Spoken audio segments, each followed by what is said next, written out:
My mother refused to attend my wedding because her schedule couldn't be changed. The very next day, they made a big announcement about selling the family home to fund my younger sibling. Little did they know, the elderly patient I cared for had legally transferred ownership of that house to me. When they asked for my signature, I simply smiled and refused. I'm glad to have you here. Follow my story until the end and comment the city you're watching from so I can see how far my story has reached. My name is Claire. I'm 32 years old, and for the last 9 years, I've worked as a hospice nurse. If you've ever met someone in hospice care, you know the job isn't really about medicine. It's about sitting beside people during the hardest moments of their lives. Listening more than talking. Showing up even when nobody else does. Funny enough, I got really good at doing that for strangers. Not so much for my own family. The morning of my wedding started quietly. No chaos, no dramatic last-minute disasters. Just me sitting in front of a mirror while my best friend, Megan, adjusted the back of my dress. "You okay?" she asked. "I think so." "You don't sound convinced." I laughed a little. They're probably running late." She didn't answer right away. Instead, she finished pinning my veil before meeting my eyes in the mirror. "I hope you're right." So did I. My fiancé, Ethan, and I had planned a small wedding. Nothing extravagant, just close friends, a few relatives, good food afterward, and a peaceful afternoon together. It was exactly what we wanted, or at least, what I wanted to believe we would have. About 2 months earlier, my younger sister Lily announced she was engaged. Everyone celebrated. I celebrated too.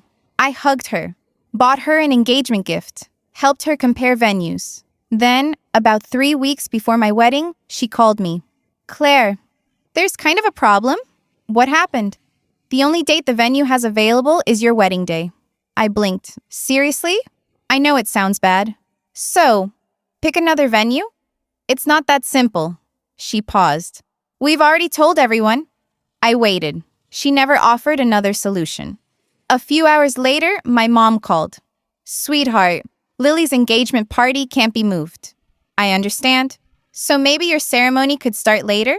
Our guests already booked hotels." "Family will understand." I remember staring at my kitchen wall while she kept talking. Somehow, my wedding had become the flexible event. Not Lily's party, mine. In the end, I said something I had said most of my life. "It's okay." Those 2 words had solved everyone else's problems for years. Just never mine. By the time Ethan and I arrived at the church, I kept telling myself they would figure it out. Maybe they'd stop by after the engagement lunch. Maybe they'd leave early. Maybe Mom was right. Maybe I was overthinking everything. The ceremony wasn't scheduled to begin for another 20 minutes. Guests chatted quietly. Soft music played through the speakers. I looked toward the entrance. Nothing. 5 minutes passed. I looked again. Still nothing. Ethan noticed before anyone else did. He walked over and gently squeezed my hand. "You've checked that door at least 6 times." "I didn't realize."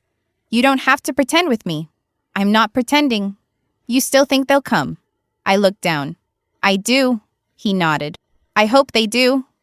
There wasn't a trace of sarcasm in his voice, just kindness. That somehow made it harder. As more guests arrived, people naturally started noticing the empty front row. My aunt leaned toward Megan. "Is Claire's family stuck in traffic?" "I think they're running behind," Megan answered carefully. Another guest quietly asked where my parents were. Someone else mentioned they had seen photos online from Lily's engagement decorations earlier that morning. Nobody said anything directly to me. But I could feel the questions floating around the room. Ethan's parents tried to keep everyone distracted. His father started chatting with guests about baseball. His mother kept complimenting everyone's outfits. They were trying. I appreciated that. The wedding coordinator approached us. "We're ready whenever you are." I looked at the clock, then at the church entrance one more time. Empty. The coordinator lowered her voice. "Would you like another 10 minutes?" I almost said yes.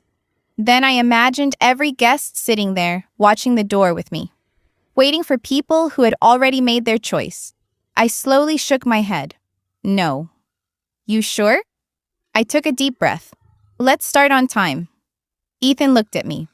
You don't have to do this just because everyone is here. I'm not doing it for them. He waited.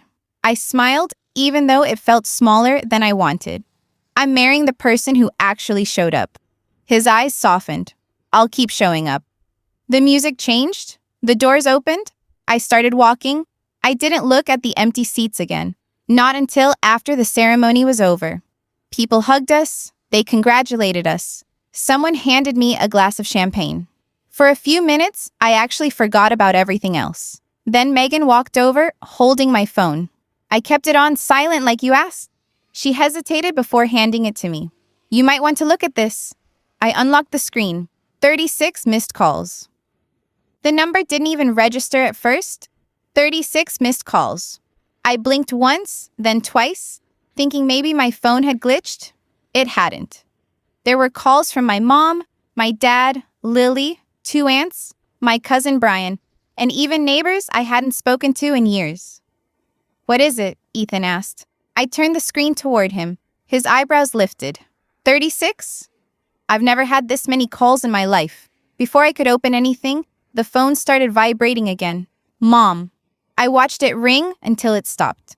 A second later, Lily. Then Dad. Then Mom again. Megan looked between us. Everything okay? I forced a smile. It can wait.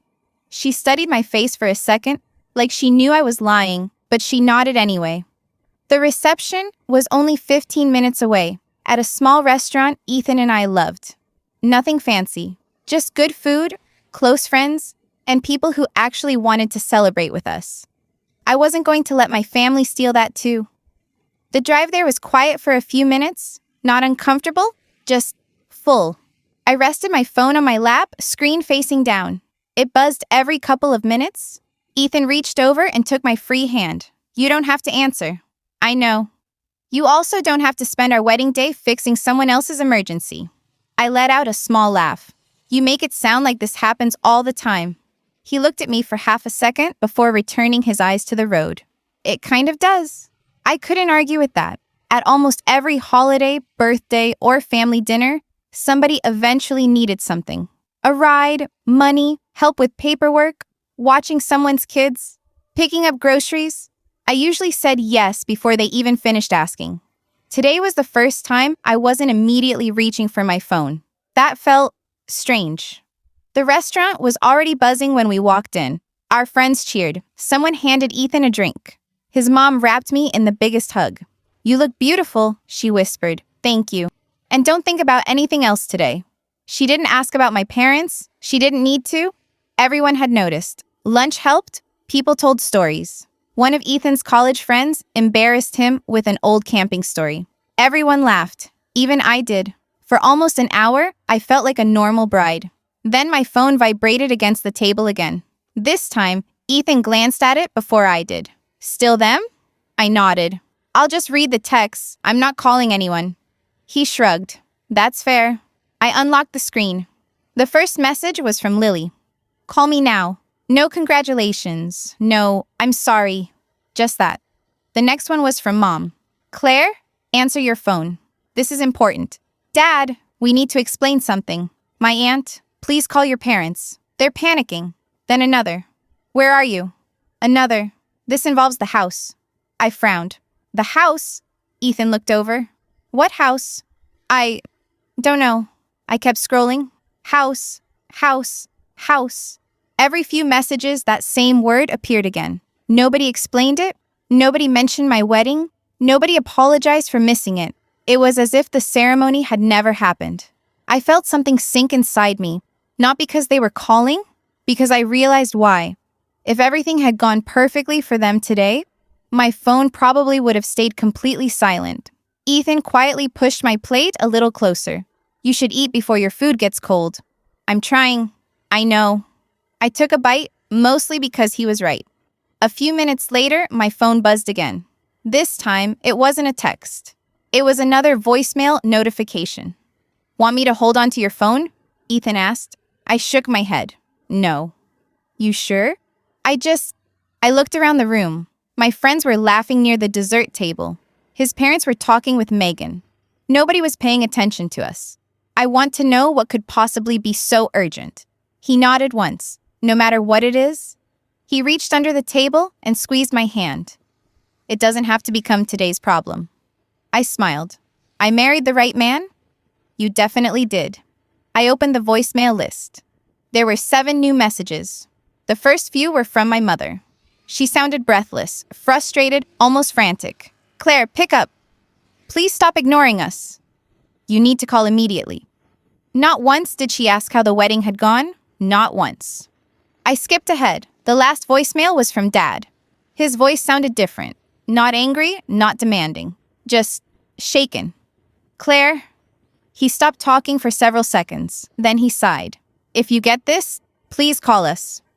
Another pause. We honestly didn't know. His voice cracked before he finished. We really didn't know about the documents. I replayed Dad's voicemail 3 times. Not because it explained anything. It didn't. It only left me with more questions. What documents? I whispered. Ethan looked at me across the table. You know what they're talking about? I slowly shook my head. No. He didn't push. Instead, he reached for the dessert menu and smiled. You know what? We ordered wedding cake, but I still want cheesecake. I laughed despite everything. Seriously? I'm completely serious. You just had cake? That was ceremonial cake. This is real dessert. That tiny, ridiculous conversation did exactly what he intended. It gave my mind somewhere else to go for a few minutes. That's one of the things I love most about Ethan. He never pretended my problems didn't exist. He just refused to let them swallow every good moment. Watching him joke with our friends reminded me of something he'd said months before. Actually, he'd said it more than once. You know your family depends on you for everything, right? The first time, I brushed it off. They're family. I know. They've always helped me too. He looked at me for a second before asking quietly, have they? I remember opening my mouth to answer. Nothing came out because I immediately started thinking of things I'd done for them instead. When Mom had knee replacement surgery, I rearranged my work schedule for almost 3 weeks. Hospice nursing doesn't exactly come with unlimited vacation days. I traded shifts, covered weekends, used nearly every personal day I had. Every morning, I'd stop by my parents' house before work. I'd help Mom shower safely, prepare breakfast, drive her to physical therapy if Dad was busy. Then I'd work a 12-hour shift. Nobody asked Lily to help. Mom always had an explanation. She's overwhelmed. She has a lot going on. She gets anxious around medical things. Maybe. Or maybe it was just easier to ask me. It usually was. A year before that, Dad called me on a Friday evening. The electric bill got away from us this month. How much? He told me. I transferred the money before we even hung up. He promised he'd pay me back. I honestly can't remember if he ever did. Not because I kept score, because I stopped expecting it. Then there was Lily. She had a way of making every problem sound temporary. Can I borrow your car for the weekend? My apartment deposit is due. I'll pay you back next paycheck. Sometimes she did. Usually she didn't. If I hesitated, she'd grin and throw an arm around my shoulders. You're the best sister. It worked more often than I like admitting. Looking back now, I don't think anyone in my family saw me as generous. Reliable? Yes. Available? Definitely. But generosity only exists when someone realizes they have another option. For us, I was simply the option. Ethan noticed long before I did. One Sunday, we were putting groceries away when my phone rang. Mom, I answered.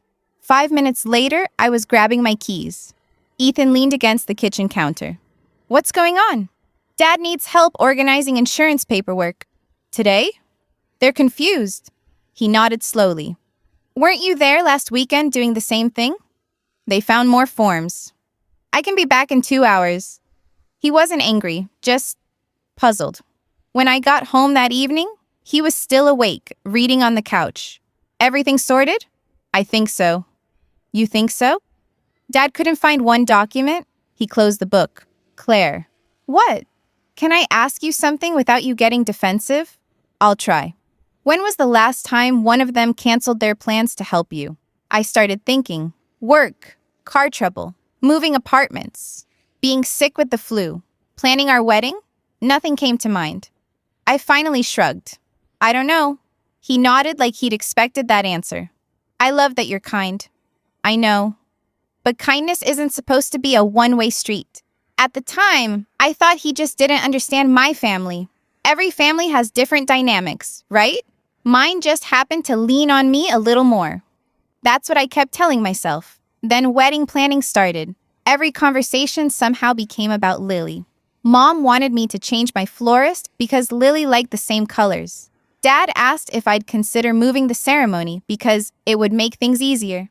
Even simple phone calls drifted back to my sister. I remember hanging up one evening and staring at my calendar. Ethan walked into the room carrying 2 mugs of coffee. You've got that look again. What look? The one where you're convincing yourself something unfair is actually reasonable. I laughed. You know me too well? I do. He handed me my mug. You don't always have to be the one who adjusts. I wanted to believe him. I really did. But old habits are hard to break, especially when you've spent your whole life being praised for never making things difficult. As I sat quietly at our reception, Dad's voicemail kept echoing in my head. We really didn't know about the documents. Documents. That word finally stirred an old memory I'd almost forgotten. A quiet office, a stack of papers, an older attorney sliding a folder across his desk before looking me straight in the eye.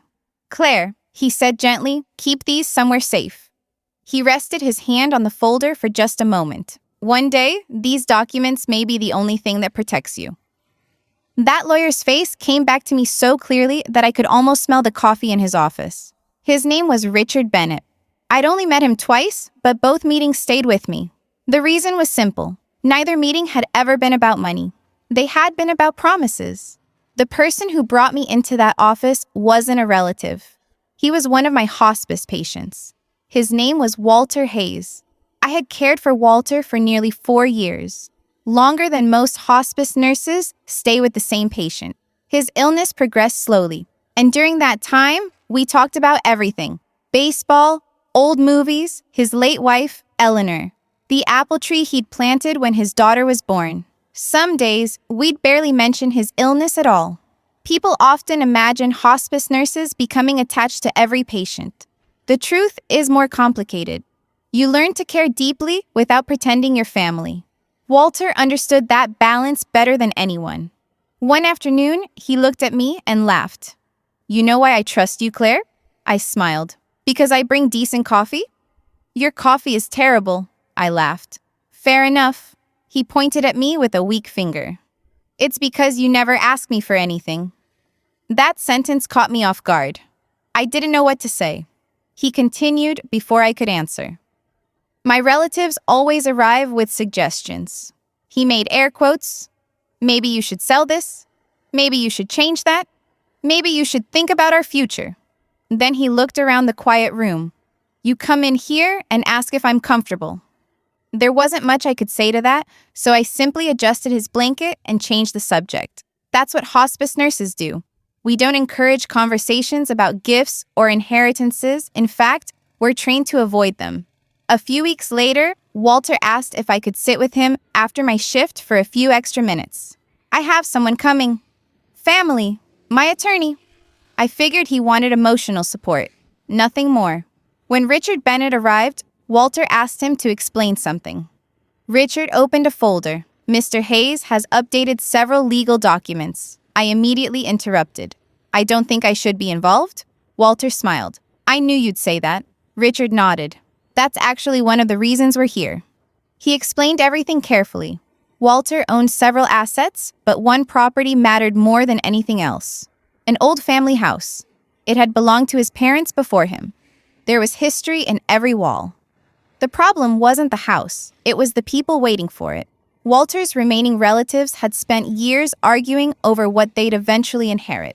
Some hadn't visited him in months. Others only appeared whenever paperwork was involved. I've watched it happen, Walter said quietly. They're already dividing things that still belong to me. I remember shifting uncomfortably in my chair. This really isn't something I should... He gently interrupted me. I'm not asking you to take sides. Richard slid another document toward us. Mr. Hayes wants you to serve as the executor responsible for carrying out specific instructions regarding this property. Executor, not beneficiary. There was a big difference. Richard spent almost an hour explaining every responsibility, every legal requirement, every safeguard. Nothing was rushed, nothing was hidden. Walter had spent months preparing everything. You can refuse, Richard said. There's absolutely no obligation. Walter looked at me. If you say no, I'll understand. That made the decision harder.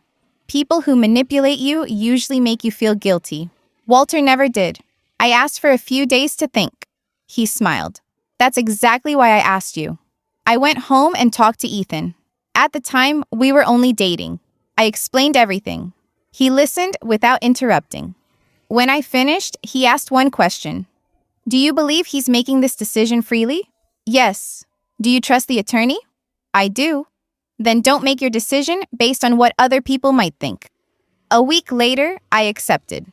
Not because I expected anything in return.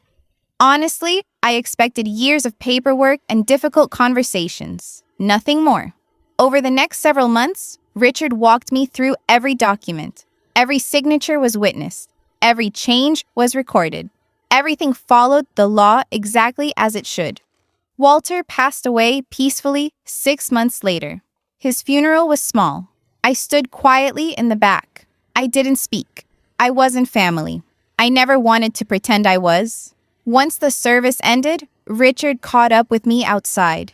He handed me a sealed folder. This stays with you. I took it. I hope I never need it. So do I.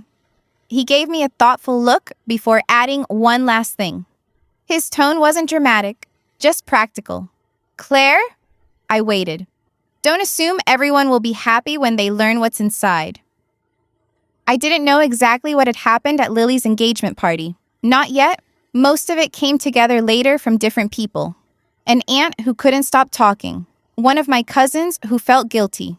Even Ethan's uncle, who happened to know someone who had been there. Piece by piece, the picture became surprisingly clear. The party had been held at a country club about 30 minutes from our church. Apparently, it was beautiful. Fresh flowers everywhere, live music, a photographer following Lily and her fiancé around like celebrities. Mom had posted dozens of pictures before my wedding ceremony was even over. I noticed that much myself. I just chose not to look at them for very long. From what I was told, everyone seemed relaxed. My parents were smiling. Lily looked thrilled. People were raising glasses, making toasts, congratulating the happy couple. My Uncle Mark later told me, honestly, Claire, nobody looked like anything was wrong. Then came the speeches. Dad stood first. He thanked everyone for coming, talked about family, talked about new beginnings. Then he smiled at Lily. We've always wanted to help our daughters build secure futures. Daughters. Plural. Funny how I wasn't important enough to attend my own wedding, but I still made it into the speech. According to my cousin Emma, everyone clapped. Mom stepped beside Dad with a folder in her hands. Not a thick one, just a few papers. She looked proud. We've made an important family decision, she said. We're going to sell the old Hayes house. That got people's attention immediately. Some guests already knew about the property. Others didn't. Dad continued. The proceeds will allow Lily and Jason to buy their first home without starting married life buried in debt. More applause. Lily was crying. Happy tears. She hugged Mom, then Dad. Someone handed them champagne. It probably looked like one of those perfect family moments people post online. Nobody there knew I was cutting my wedding cake at almost the exact same time. Emma told me Lily even laughed and said, "My parents always find a way to take care of us." Nobody corrected her. Then something small happened. One of Jason's relatives, I think it was his older aunt, leaned toward another guest. Not loudly, just enough for nearby people to hear. I thought that house belonged to someone else now. The conversation almost kept moving. Almost. Jason apparently heard it. "I'm sorry?" She looked slightly embarrassed. "Oh, maybe I'm mistaken." Mom smiled politely. "I think you are?" The woman hesitated. "My husband worked with someone connected to the property a while back." Dad chuckled. "Well, I'm pretty sure I know who owns my own family's house." A few people laughed with him. The woman didn't. She simply shrugged. "I'm only saying I remember hearing another name attached to it. The atmosphere shifted. Not dramatically, just enough that people stopped chatting over one another.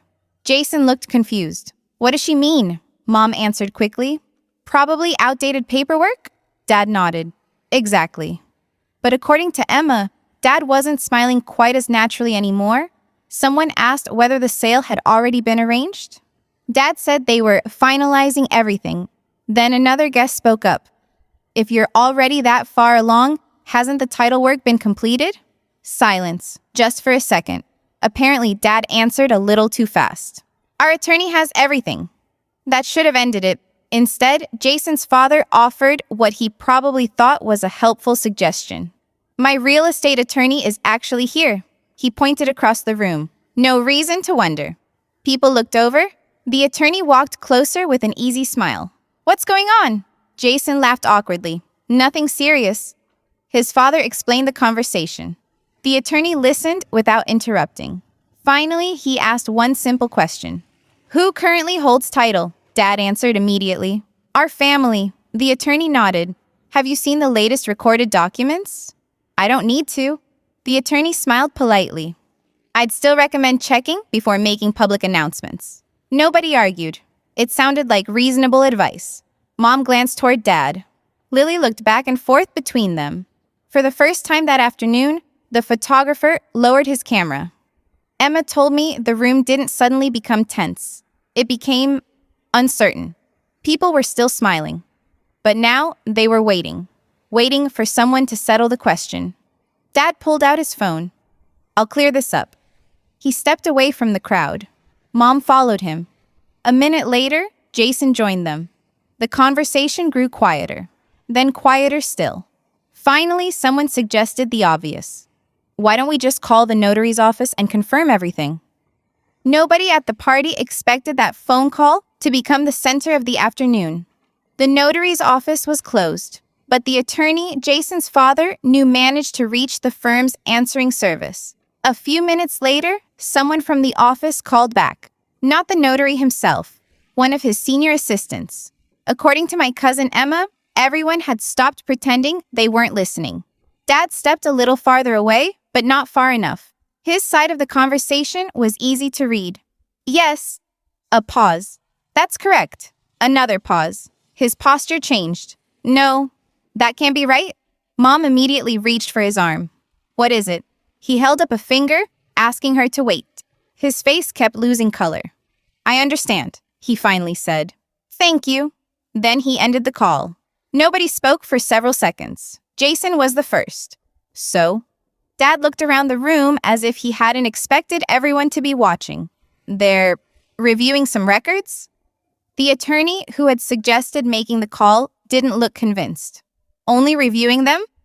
Dad swallowed. There are documents we weren't aware of. That sentence landed harder than anyone expected. Mom frowned. What documents? I don't know. You have to know. I said I don't know. Emma told me it was the first time she'd heard my father snap at my mother in public. The room suddenly felt much smaller.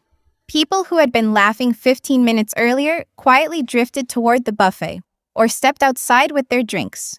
Not because they weren't curious, because family arguments make everyone uncomfortable, especially during an engagement celebration. Lily finally walked over. Dad, just tell me what's happening. He rubbed both hands over his face. They're saying there are legal papers connected to the house. So, they're saying we're not the only people involved. Lily blinked. I don't understand. Neither did they, at least not yet. Jason tried to calm everyone down. Maybe it's just a filing error. His father nodded. It happens. Mom grabbed onto that idea immediately. Exactly. She looked relieved for a few seconds, then Dad quietly said, they specifically mentioned Claire. Everything stopped again. Claire? Lily repeated. What does Claire have to do with this? Dad didn't answer. Because he didn't know? Emma later told me everyone seemed to replay the last few years, trying to remember if I'd ever mentioned anything. I hadn't. Mom crossed her arms. There has to be a mistake. The attorney spoke carefully. I'm not saying there isn't. But if her name appears in recorded documents, you'll need to understand why before making any decisions about selling the property. Selling. That word suddenly sounded very different. It wasn't an exciting family plan anymore. It was a question mark. Lily looked close to tears. But we already told everyone. Jason quietly placed a hand on her shoulder. We'll figure it out. Dad pulled out his phone. I'm calling Claire? No answer. He tried again. Straight to voicemail. Mom took her own phone. Maybe she'll answer me. She didn't. Then Lily called. Nothing. One call became 3. 3 became 6. Soon, everyone who thought they might have better luck started trying. Aunts, uncles, my cousin Brian. Even my neighbor, Mrs. Collins. Emma admitted she thought it was getting ridiculous. Why is everyone calling Claire? One of my aunts answered without thinking. Because Claire always answers.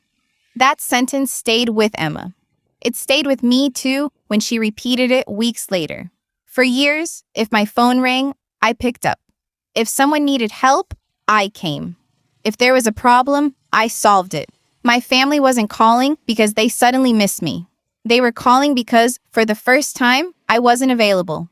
While all of that was happening, I was sitting beside Ethan, laughing over cheesecake. Completely unaware. Mom kept calling. Dad kept texting. Lily sent message after message. None of them started with, "We're sorry we missed your wedding." None asked if I was happy. Every conversation came back to one thing, the house. Emma said my parents eventually stepped into a private hallway outside the ballroom. Mom was crying. Dad was pacing. What if she's upset enough not to help us? Mom asked. Dad answered almost immediately, no. How can you be so sure? Because she's Claire. He believed all they had to do was reach me, explain the situation, and I'd fix it, just like always. Back at the restaurant, I still hadn't called anyone. I looked down at my phone one more time. Another notification appeared, a text from Mom. Only one sentence. Claire, we need to talk before it's too late. I didn't return any of those calls on my wedding day, or the day after. Ethan and I had planned a short honeymoon at a quiet lakeside cabin just a couple of hours away. We kept our phones on, but mostly for work emergencies. My family didn't qualify. That alone felt strange. For years, I would have answered within minutes. Now, I let the notifications pile up. Mom called every morning. Dad left 2 more voicemails. Lily switched from demanding messages to shorter ones.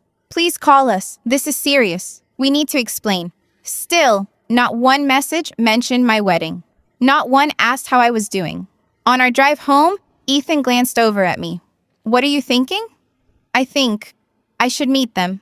You want to? I took a second before answering. I want answers. He nodded. Those are 2 different things. I know. He didn't tell me not to go. He simply said, then don't go alone. A few days later, I texted my dad. I'll come by Saturday afternoon. Ethan will be with me. His reply came less than a minute later. Thank you. We'll be here. No smiley face. No small talk. Just relief. The house looked exactly the same when we pulled into the driveway. The flower beds Mom always cared for. Dad's old pickup parked in the same spot. For one brief moment, it almost felt like every Sunday dinner I'd ever attended. Then I remembered why I was there. Mom opened the door before we even reached the porch. Oh, Claire. She stepped forward like she wanted to hug me. I smiled politely but didn't move. Her arms slowly dropped. I'm glad you came. Hi, Mom. She looked past me. Hello, Ethan. Mrs. Carter. He kept his voice calm. Dad appeared from the hallway. Come in. The living room felt unusually quiet. Lily and Jason were already sitting on the couch. Jason stood to shake Ethan's hand. Lily offered me a quick smile that disappeared almost immediately. Nobody knew how to begin. Mom finally broke the silence. Would anyone like coffee? No, thank you, Ethan answered. I'll pass, I said. She nodded and sat back down. For several awkward seconds, everyone looked at everyone else. Then Dad cleared his throat. So, I waited. We've had a stressful week. I couldn't help noticing something. That was his opening. Not congratulations, not, how was your honeymoon? Not, we're sorry we missed your wedding. Just, we've had a stressful week. I looked at him. It was a stressful week for us too. He blinked, almost surprised by the comment. Right, of course. But he didn't ask about it. Instead, he leaned forward. We need to understand what's going on with the house. There it was, less than 2 minutes. Ethan shifted slightly beside me but stayed quiet. I decided to give them one chance. Before we talk about the house, everyone looked at me. Does anyone want to ask how the wedding went? The room went completely still. Mom smiled awkwardly. I'm sure it was lovely. I waited. Nothing else. Lily looked down at her hands. Jason glanced at her, then back at me. Dad rubbed his forehead. We saw a few pictures online. A few? I asked. He nodded. Yes. What was the ceremony like? Nobody answered. What did Ethan say in his vows? Silence. What color were the flowers? Mom looked embarrassed. I don't know. Of course she didn't. She hadn't been there. Neither had anyone else in my family. I wasn't asking to make them feel guilty. I was trying to see whether they'd even thought about what they had missed. Apparently they hadn't. Jason quietly spoke for the first time. Claire, congratulations. I looked at him. Thank you. I mean that. I know. Oddly enough, he was the only person in the room who actually said it. Mom quickly tried to steer the conversation back. We really are happy for you. I gave a small nod. I appreciate hearing that. Then she immediately added, but we have this legal situation? Ethan finally spoke. It can wait 5 more minutes. Nobody argued with him. Nobody apologized either. The silence returned. Dad eventually stood up. I think it's better if we show you. He walked into his home office. I could hear drawers opening, paper folders sliding across the desk. When he came back, he was carrying a large envelope. He placed it carefully on the coffee table between us. Then he looked directly at me. Claire, he slid a document out of the envelope. We need you to sign this. I looked down at the document but didn't touch it. Dad had already uncapped a pen and placed it beside the papers, as if my signature was the only step left. What is it? I asked. It's just a consent form, he said quickly. Consent for what? So we can move forward with the sale. I'll read it first. Dad sighed. Claire, our attorney already explained it. I didn't ask what your attorney said. I kept my eyes on the papers. I asked what I'm signing. The room grew quieter. Ethan didn't interrupt. He simply leaned back and let me handle it. Dad pushed the papers closer. I picked them up and started reading. The first page confirmed what I expected. They wanted me to waive certain legal rights connected to the property and authorize the sale. I turned another page, then another. The more I read, the clearer it became. This wasn't a simple clarification. This was a complete release. I looked up. So this isn't about explaining anything. Dad frowned. What do you mean? You already made plans. Mom answered before he could. We had to. No, I shook my head. You chose to. Lily crossed her arms. Claire, why are you making this so difficult? I almost laughed. Not because it was funny, because I'd heard that sentence my entire life.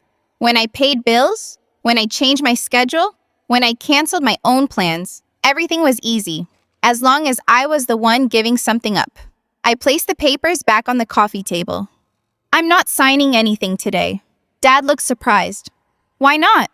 Because I haven't spoken to the attorney who prepared these. Our lawyer says, I'd like legal advice from someone who isn't representing everyone except me. Nobody answered. Lily shook her head. You're different. I looked at her. What does that mean? You've changed since you met Ethan. I glanced at my husband. He hadn't said more than a few sentences since we'd arrived. I turned back to Lily. No. I have. You're colder now. Ethan started to speak, but I gently touched his arm. I've got this. He nodded. That small gesture gave me confidence. I looked around the room, at my parents, at my sister. For the first time, I wasn't trying to keep everyone comfortable. I don't think I've become colder. Nobody interrupted. I think I finally stopped saying yes automatically. Mom frowned. That's not fair. Isn't it? I kept my voice calm. When Mom had surgery, I rearranged my work for weeks. She looked down. When Dad needed help with paperwork, I came. Dad stayed silent. When Lily needed money, I helped. Lily shifted in her seat. When someone needed a ride, a favor, my savings, or my time, I paused. Who did you call? Nobody answered. You always knew I'd say yes. Mom reached toward me. We appreciate everything you've done. I believe you appreciate the results. She slowly pulled her hand back. Dad rubbed his forehead. This isn't about the past. It is. Because this conversation only exists because of the past. Lily sighed. We're talking about one house. No. We're talking about a pattern. The room fell silent. Even Jason, who had mostly stayed out of it, seemed thoughtful. Finally, he asked, Claire, did you know about all this before the engagement party? I knew what my legal responsibilities were. And you never told anyone? I was never asked. Dad looked confused, but why keep it secret? Because there was nothing to announce. I shrugged. No one was trying to sell the property. So why would I bring it up? Mom leaned forward. You have to understand our position. I'm trying. She took a deep breath. We've already committed to things. What things? Jason looked at Lily. She gave a small nod. He turned back to me. They plan to use the sale proceeds to help us buy a house. Dad added, and part of the property's value was included when we discussed financing. The bank? Mom said quietly before stopping. Dad continued. We've already started conversations with lenders. So this isn't just about selling the house. No. He looked exhausted. If this falls apart, several other plans fall apart too. Everything suddenly made sense. Not the panic, the timing. They weren't calling because they missed me. They were calling because their financial plan was collapsing. I folded the papers and slipped them back into the envelope. I'm still not signing today. Mom's composure finally cracked. Claire, we only started calling because everything fell apart after they told us the sale couldn't go through. I didn't argue with my mom after she admitted it. There wasn't much left to say. The silence in the room said more than another hour of arguing ever could. I stood up and slid the envelope across the coffee table. I'm taking copies of these. Dad looked tired. Claire, I'll have my own attorney review everything. He opened his mouth, then closed it again. For once, no one tried to stop me. Ethan stood beside me. We'll be in touch. Those were the last words either of us said before we walked out. The drive home was quiet, not uncomfortable, just thoughtful. About halfway home, Ethan reached over and took my hand. You okay? I stared out the window for a moment. I think so. You don't sound convinced. I spent years believing saying yes made me a good daughter. He nodded. And now? I'm trying to figure out who I am when the answer is no. He smiled gently. I think you're finally meeting her. That stayed with me. A few days later, I scheduled an appointment with the attorney who had been advising me since Mr. Whitmore's estate had been settled. The same law office, the same conference room, only this time, I wasn't there to sign paperwork. I was there to ask questions. Lots of them. The attorney opened my file before I even sat down. I suspected I'd see you eventually. I need you to tell me exactly where I stand. He nodded. For as long as it takes. We spent nearly 2 hours going through every document, the transfer paperwork, the trust records, the probate filings. Every signature had been witnessed. Every deadline had been met. Every legal requirement had been followed. Nothing had been rushed. Nothing had been overlooked. When we finished, I leaned back in my chair. So, if I don't agree to sell? You don't have to. If I don't sign their documents, that's entirely your right. They can't force me? No. He answered without hesitation. The law doesn't require you to surrender your interests simply because your family expected you to. I let that sentence settle. It wasn't just reassuring, it was freeing. For years, I'd confused obligation with love. Those weren't the same thing. The attorney folded his hands. May I offer one piece of advice? Please, don't make your decision based on guilt. I smiled a little. I've had a lot of practice feeling guilty. I imagine you have. But guilt isn't a legal obligation. I laughed quietly. It was probably the first genuine laugh I'd had all week. Before leaving, I asked one final question. If I decide to keep my rights, am I doing something wrong? He thought carefully before answering. Protecting a responsibility that was legally entrusted to you isn't selfish. It feels selfish. only because you've spent a long time putting everyone else first. I thanked him and walked outside. Ethan was waiting on a bench across the street with 2 coffees. He handed one to me. How'd it go? I finally know where I stand. And I don't owe anyone my signature. He smiled. I was hoping you'd hear that. We walked slowly through a nearby park before heading home. The conversation wasn't really about the house anymore. It was about boundaries. I don't want revenge, I told him.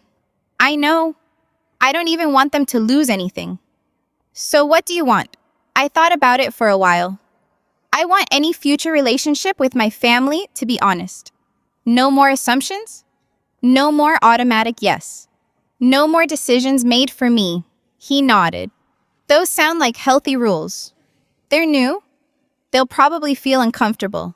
They already do. He laughed softly. Healthy changes usually do.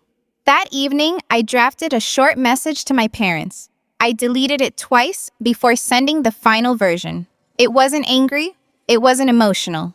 It simply said that I had confirmed my legal position, that I wouldn't sign anything under pressure, and that any future discussion needed to happen with the attorney present, so everyone received the same information at the same time. Dad replied first. We can do that. Mom's response came a few minutes later. Does this mean you're willing to talk? I looked at the screen for a long moment before typing my answer. Yes, one final meeting at the notary's office with everyone present. The conference room at the notary's office felt very different from my parents' living room. Nobody could interrupt. Nobody could rewrite what had already been signed years ago. The documents were already there. Dad and Mom sat across from Ethan and me. Lily and Jason sat beside them. The attorney and the notary were at the end of the table. No one looked comfortable. The notary adjusted his glasses and opened the file. I believe everyone is here for the same reason. Dad nodded. We just want to understand. You deserve a clear explanation, the notary replied. For nearly 30 minutes, he walked everyone through the timeline. When Mr. Whitmore updated his estate plan, why he had asked me to carry out his final wishes, how every document had been signed, witnessed, recorded, reviewed. There were no hidden clauses, no last-minute changes, no mistakes. Everything had been completed years before my wedding. When he finished, he closed the folder. Legally, Miss Carter is under no obligation to surrender her interest or sign documents authorizing a sale. The room stayed quiet. Dad looked down. So, we've been wrong this whole time. The notary answered gently. You made assumptions. The records did not. Nobody argued. Even Lily stayed silent. After a long pause, Mom turned toward me. I honestly thought, if we explained everything, you'd help. I know. Would you have? I thought for a moment. If you had asked me a few years ago? I smiled sadly. Probably. Nobody seemed surprised. Dad let out a slow breath. We counted on that. I know. And we shouldn't have. That was the closest thing to an apology I'd heard from him in years. Lily finally spoke. I thought you were punishing us. I'm not. Then why won't you sign? I looked at her. Because this isn't about punishment. I rested my hand on the folder. It's about respecting a responsibility I accepted years ago. Jason nodded. Those aren't the same thing. No, they weren't. Mom wiped at her eyes. I keep thinking about your wedding. I waited. We missed it. Yes. We can't fix that. No. Another silence settled over the room. It wasn't angry anymore, just honest. Dad looked older than I remembered. I've been replaying that day. I kept telling myself we'd celebrate with you later. You never asked how it went. His shoulders dropped. I know. And I didn't realize that until you asked about your vows. I believed him. That almost made it sadder. He hadn't ignored my wedding on purpose. He had assumed there would always be another chance. The notary quietly excused himself. No one spoke for almost a minute. Finally, I broke the silence. I'm keeping my legal rights. Mom nodded. I understand. Dad looked at me. I don't like it. I know. But I understand it. That mattered more than agreement. I reached into my bag and placed a folded paper on the table. It isn't another legal document. Mom looked confused. What is it? A list. Dad unfolded it.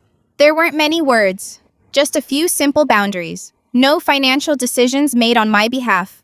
No assumptions that I would automatically help. No guilt if I said no. If anyone wanted something important, they could ask, not expect. Dad read every line, then folded the paper. I don't know if we'll get this right. I'm not asking for perfect. What are you asking for? Respect. Nobody argued. When the meeting ended, nobody hugged. Nobody suddenly became a perfect family. Lily gave me a small nod before leaving. Jason quietly said, "Congratulations on your marriage." This time, it didn't feel awkward. Mom paused beside me. "I hope Ethan knows how lucky he is." I smiled. "I think I'm the lucky one." She nodded once. Then she walked away with Dad. Ethan and I stepped outside. He slipped his hand into mine. "You okay?" I looked back at the building. I think this was the first conversation where I didn't give in, just to keep the peace. And how does that feel? Different. But lighter. We walked toward the parking lot. Halfway there, my phone buzzed. I expected another request. Instead, it was a single text from Dad. "If you're ready someday, we'd like to learn how to make this right." I looked at the screen for a few seconds. Then I slipped my phone into my pocket and squeezed Ethan's hand.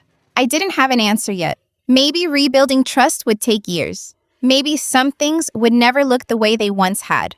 But whatever happened next would begin with a choice instead of an obligation. If you've ever had to set boundaries with people you love, I'd genuinely like to hear what happened. Share your experience in the comments.